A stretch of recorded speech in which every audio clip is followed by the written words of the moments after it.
Hello, আসসালামু আলাইকুম বন্ধুরা, কি অবস্থা? আশা করি সবাই অনেক ভালো আছো। সো ফার্স্ট ভিডিওতে আমরা যেটা করছিলাম কিভাবে পাইথন ইনস্টল করতে হয় সেটা দেখছি। সেকেন্ড ভিডিওতে আমরা যেটা করছি যে কেন আমরা পাইথন ইউজ করব এটা দেখছি। আর থার্ড ভিডিওতে আমরা যেটা করছি পাইথনের ডেটা টাইপ আর ভ্যারিয়েবল গুলো নিয়ে আমরা একটা আলোচনা করছি। এই ভিডিওতে আমরা মজার একটা জিনিস দেখবো যে পাইথনে কমেন্ট কিভাবে লিখতে হয়। সবার ফার্স্টে আমাদের জানতে হবে কমেন্টটা কেন লিখতে হয়, ঠিক আছে? সো মেইনলি তিনটা রিজনে কমেন্ট লিখতে হয়। প্রথমত, আমরা যে কোডটা লিখছি এই কোডটা এক্সপ্লেইন করার জন্য একটা লাইন হিসেবে কমেন্ট লেখা যায়, ঠিক আছে? তারপর কোডটাকে রিডেবল করার জন্য কমেন্ট লেখা যায়, ঠিক আছে? কারণ আমাদের কোড লেখার উদ্দেশ্যই হচ্ছে রিডেবিলিটি, আগের ভিডিওতে শেয়ার করছিলাম আর কি। আর আরেকটা জিনিস, আমরা যখন কোনো একটা কোড টেস্টিং করি, টেস্টিং এর সময় একটা সার্টেন পোর্শন যাতে আমার বারবার এক্সিকিউট করা না লাগে, বারবার রান করা না লাগে, ওই জন্য আমরা সেটাকে কমেন্ট আকারে রেখে দিতে পারি এবং ওইটাকে কম্পাইলার ইগনোর করে চলে যায়। আর কমেন্টের জন্য আমাদের যে কাজটা করতে হয়, সিম্পলি এখানে একটা হ্যাশট্যাগ চিহ্ন দিয়ে দিতে হয়, ঠিক আছে? সো এই হ্যাশট্যাগটা যদি আমি সরিয়ে দিই, দেখো কি হচ্ছে, এখানে কেরি কেরি কেরি কেরি দিয়ে অনেকগুলা এরর দেখাচ্ছে কিন্তু। এবং এখানে যদি আমি কার্সারটা ধরি, কি লেখা? Statements must be separated by new lines or semicolons. অর্থাৎ পাইথন কি করতেছে, পাইথন কিন্তু এইটাকে একটা কোড হিসেবে ধরতেছে, এটাকে কিন্তু কমেন্ট হিসেবে ধরতেছে না।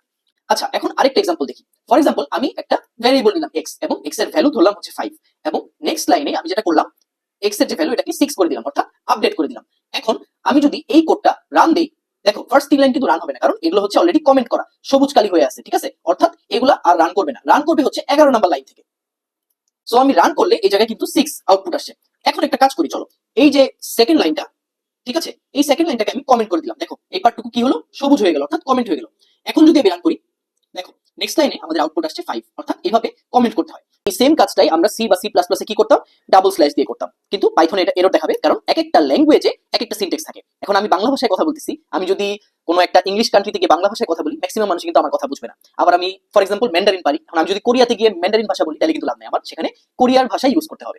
সো কোডিং ল্যাঙ্গুয়েজের ক্ষেত্রে জিনিসটা সেম। আমরা কোডিং ল্যাঙ্গুয়েজ কেন লিখি? আমরা যাতে আমাদের এক্সিকিউশন বা আমাদের কাজটা যাতে আমরা কম্পিউটারকে বোঝাতে পারি। সো কম্পিউটার কম্পাইলার যে ভাষা বুঝে, এখানে ফর এক্সাম্পল এই কম্পাইলারটা পাইথন বুঝতেছে, সো তাকে আমার পাইথনের ভাষায় বলতে হবে। সো এইখানে যেভাবে সিনট্যাক্স, ওই সিনট্যাক্সে আমার লিখতে হবে। এখানে কমেন্ট লেখা হয় হচ্ছে এইভাবে।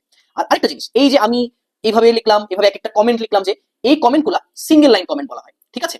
সো এখন কথা হচ্ছে যে এই যে আমি 3 লাইন লিখলাম, এই 3 লাইন আমি বারবার যদি এখানে হ্যাশট্যাগ না দিয়ে পুরোটাকে একটা সিঙ্গেল এরকম কমেন্ট বানাতে পারি, তাই না? পুরোটাকে একটা কমেন্টে আমি কনভার্ট করতে পারি, তাহলে জিনিসটা কত ভালো হয়। এই ব্লক কমেন্ট আমরা কিভাবে লিখবো? ব্লক কমেন্ট লেখার জন্য আমরা কি করি, এরকম ট্রিপল অ্যাপোস্ট্রোফি ইউজ করি। সো এরকম একটা ট্রিপল অ্যাপোস্ট্রোফি এবং আরেকটা ট্রিপল অ্যাপোস্ট্রোফির মাঝখানে আমি যে লাইনগুলো লিখছি এগুলো কিন্তু আমার কমেন্ট হয়ে যাবে। এখন যদি আমি কোড রান করি, কোড রান করলে কিন্তু 5ই আসবে, অর্থাৎ সে এই লাইনটা রান করতেছে না, অর্থাৎ এখানে কিন্তু আমার আলাদাভাবে কোনো হ্যাশট্যাগ দেওয়া লাগছে না, ঠিক আছে? সো এটা হচ্ছে দুই রকমের কমেন্ট। সিঙ্গেল লাইন কমেন্ট হচ্ছে এই যে নিচে x = 6, এটা হচ্ছে সিঙ্গেল লাইন কমেন্ট, আর এটা হচ্ছে ব্লক কমেন্ট। আশা করি কমেন্টের এই কনসেপ্টটা আমরা কিন্তু খুব ভালো মতো বুঝতে পারছি, এবং পরবর্তীতে আমরা যখন মেশিন লার্নিং এ যাব, সেখানে যখন আমরা কোনো একটা রিপোজিটরি থেকে হাজার হাজার লাইনের কোড দেখবো, তখন সেখানে কমেন্টগুলো দেখে কিন্তু আমরা বুঝতে পারবো এক্স্যাক্টলি কোডটা কি করা হয়েছে। প্লাস আমরা যখন কোড লিখবো, ওই কোডটা যাতে মানুষের জন্য রিডেবল হয়, আমার টিমমেটদের জন্য রিডেবল হয়, এই জন্য আমরা প্রপারলি কমেন্ট ইউজ করতে পারবো। So see you in the next video.